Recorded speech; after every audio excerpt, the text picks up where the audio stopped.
Looking good, Derek D. Thanks, Alan. Ian, how are you? All right, Good. Monday. Yes, it is. It's Monday. BMW goes retro for a new concept car, Porsche CEO gets bugged, and Korea drops a supercar. What's up, everybody? I'm Derek D, and you are watching Fastlane Daily. And I bet you thought it was over, but nope. We got more Jay Leno later in the show. Fastlane Daily is brought to you by Royal Purple, the performance oil that outperforms. Well, it's been 30 years since BMW caused sensory overload with its first and only mid-engine car, the M1. This past weekend, BMW celebrated that anniversary with a new concept car that pays homage to the M1, which faded from view in the early 1980s. It's the BMW M1 Homage. The company unveiled the updated M1 show car at the Concorso di Eleganza at Italy's Villa d'Este. And the show car is really all the M1 Homage is. With no interior and BMW offering no clues on powertrain, the M1 is purely a design study. No word on whether the M1 is a preview of the rumored BMW supercar, sometimes called the M10, but the M1 concept will definitely finish top 10 at the next Angriest Cars de Eleganza in Belmar, New Jersey. Yes. Porsche's CEO is watching his back today. That after a plot to bug his hotel room was reportedly foiled by his private security detail.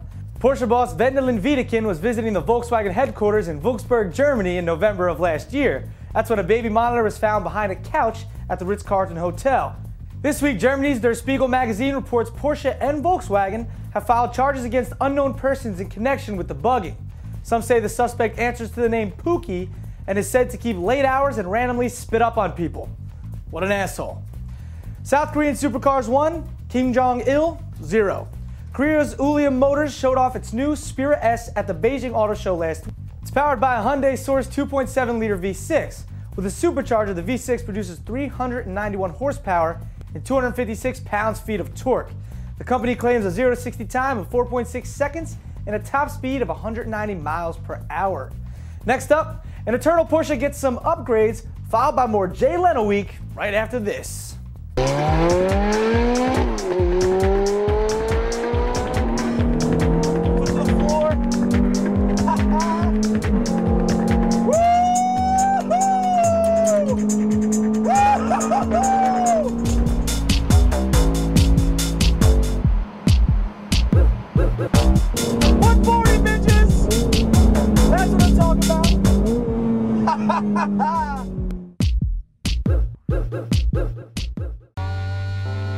Love Fastlane Daily? Good. Subscribe to us on your favorite internet video provider, or I'll come over there and give you an atomic wedgie. Chump. What's up? Back when the ancient Incas built the first Porsche 911 out of adobe bricks and llama crap, no one thought it would become the car we know today. Now word is the 911 is getting an upgrade for 2010. Car and Driver says the 911 Carrera's 3.6-liter flat six will likely get a 20 horsepower bump to 345 horsepower and 288 pound-feet of torque. The 3.8-liter 911 Carrera S may get an even greater 30 horsepower uptick to 385 and 310 pound-feet. That in addition to a new 7-speed dual-clutch sequential manual transmission with launch control. C&D also says rumors of the new touchscreen hard disk navigation system with iPod and Bluetooth interfaces could be on the way. No word on a release date, but we'll likely see it in time for the 2009 Frankfurt Auto Show. Can't wait. Next up, it's more Jay Leno week on Fastlane Daily, starting right now. Welcome to Fastlane Daily. Matt from New York Motor Club here, and we're at Jay Leno's garage.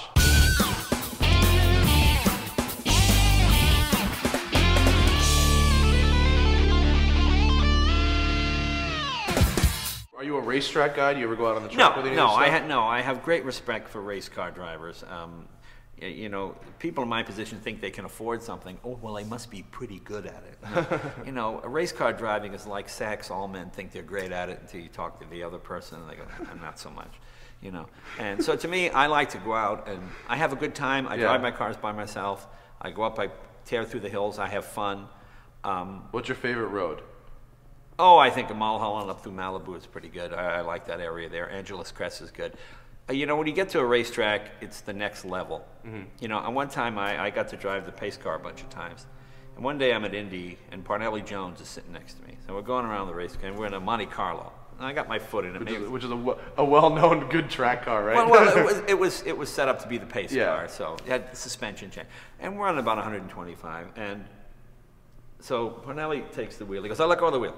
So he's sitting in the passenger seat like this. And he goes, "Here's what you want to do." And he's got his foot on the gas floor. All the way across the car? Leaning over. Like so we're going about 1/3. And he goes, "What you want to do is get as close to the wall." And the passenger mirror on the outside is just going like this. Inches? No, not inches. Just he's just putting enough paint on the mirror from the wall, not to rub the paint off, but just to put white paint on the mirror. So when I pulled over, I could go like that and scrape it right off? Yeah, and he didn't scrape, but he was like this, just close enough, just in a Monte Carlo from the passenger seat, like this. And he's what, 70? And I'm going, I can't do this. I can't do that. And then one day I did a celebrity race with, again, it was Parnelli and Dan Gurney, and I figured, well, it's the Toyota Celebrity Grand Prix. Well, I'll just have fun, And I checked. Was that the Celicas? Were you driving Celicas? Yeah. And I checked my tire pressure, and I go, okay. And I look over, and I see Parnelli Jones on the ground with a file,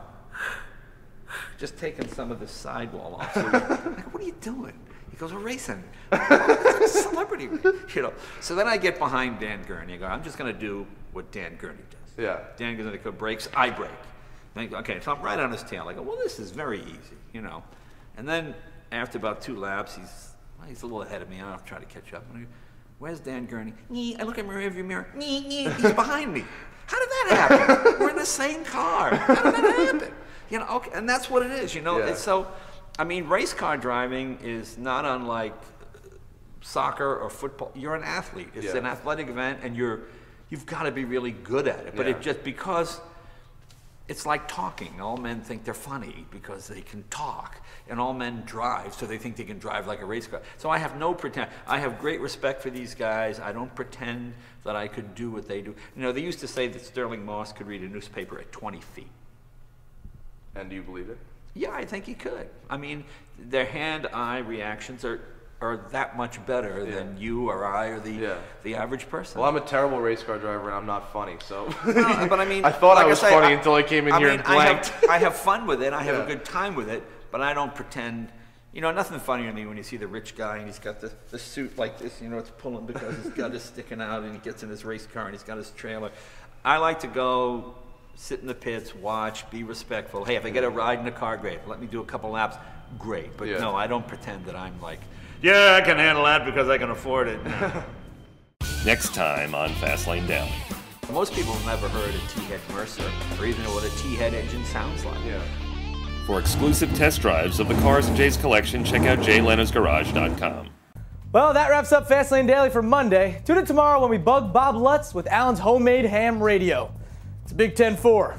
Over and out.